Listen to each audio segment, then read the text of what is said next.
Very deep question. He is now trying to point out that even the toss of a coin is itself a chaotic machine, because whether it falls as head or tails depends on extremely small changes in the initial conditions. I toss it a little higher, the wind blows a little harder, or the coin is a little oilier, or it lands on its edge and falls this way or that, a little tilt here or there will tell you finally what the distance is. So in that sense, yes, the very paradigm of a random machine, the coin toss or a die, is itself a chaos machine. Yes, that is true. Now we are going to get deeper into this. I am lying a little bit. We do not know how to define a random number, okay. So we will come back to this over and over again.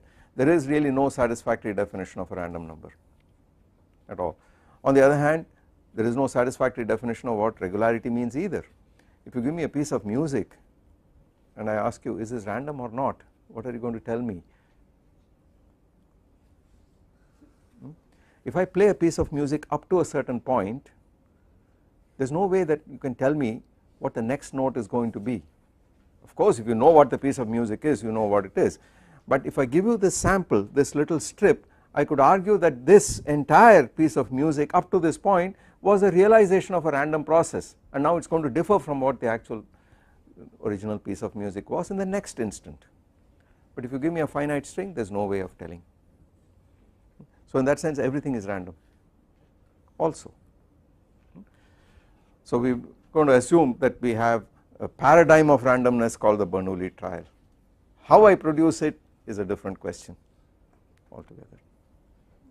If I produce it with a coin and I am extremely accurate with, I know everything about the coin, then of course I can tell you whether it is going to be heads or tails, and of course you would be able to, you must have enormous computing power to be able to do this. That is the whole point.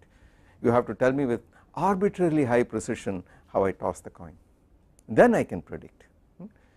Have you read this book called the Newtonian Casino? How many people have read this?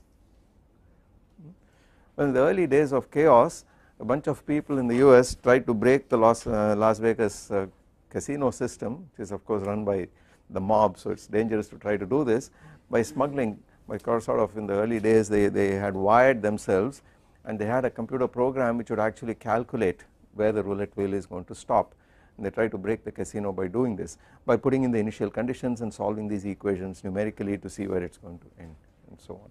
It is now illegal to do this because it is very dangerous and illegal.